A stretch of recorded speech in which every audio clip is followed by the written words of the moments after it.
நடிகர் விஜய் நடிப்பில் உருவாகி வரும் தளபதி 69 படம் இந்த ஆண்டு வெளியாகாது என்றும் அடுத்த ஆண்டு பொங்கலுக்குத்தான் ரிலீஸ் ஆகும் என பேச்சுக்கள் அடிபட்டு வரும் நிலையில் அதிரடியாக கேவிஎன் தயாரிப்பு நிறுவனம் வெளியிட்டுள்ள அறிவிப்பு ரசிகர்களை சந்தோஷத்தில் ஆழ்த்தியுள்ளது. கேஜிஎஃப் நடிகர் யஷ் நடித்து வரும் டாக்ஸி படத்தை தயாரித்து வரும் பிரபல கன்னட நிறுவனமான கேவிஎன் தயாரிப்பு நிறுவனம்தான் தளபதி 69 படத்தை தயாரித்து வருகிறது. சதுரங்க வேட்டை, தீரன் அதிகாரம் 1, நேர்கொண்ட பார்வை, வலிமை மற்றும் துணிவு படங்களை இயக்கிய எச்.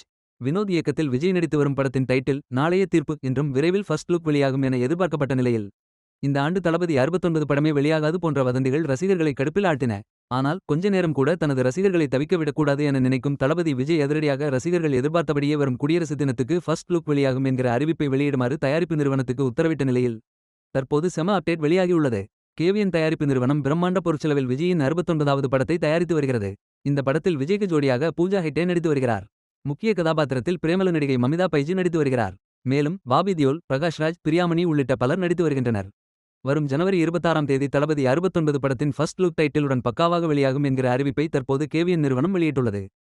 69% தளபதி 69 படம் கம்ப்ளீட் ஆகியுள்ளதாகவும் வரும் குடியரசு தினத்தன்று ஃபர்ஸ்ட் லுக் வெளியாகும் என அறிவிக்கப்பட்டுள்ள நிலையில் இந்த ஆண்டு தீபாவளிக்குத்தான் தளபதி 69 படம் வெளியாகும் என்றும் தேவையில்லாத வதந்திகளை நம்ப வேண்டாம் என்றும் விஜய் ரசிகர்கள் பதிவிட்டு வருகின்றனர். குடியரசு தினத்தன்று வெளியாகும் ஃபர்ஸ்ட் லுக்குடன் கண்டிப்பாக ரிலீஸ் தேதியும் வெளியாகும் என எதிர்பார்க்கப்படுகிறது. நடிகர் விஜய் தவேக கட்சியை தொடங்கி மக்களுக்காக அரசியல் களத்தில் இறங்கியுள்ள நிலையில் அதே அளவிலான முக்கியத்துவத்தை தனது ரசிகர்களுக்காகவும் அவர் எப்போதுமே கொடுப்பார் என்று கூறுகின்றனர். தளபதி 69 படத்தின் படப்பிடிப்பை அவர் விரைவில் முடித்து விடுவார் என்றும் தாமதமாக வாய்ப்புகள் குறைவு என்றும் கூறுகின்றனர். மேலும் இது போன்ற தகவல்களுக்கு நமது சேனலை சப்ஸ்கிரைப் செய்யவும்.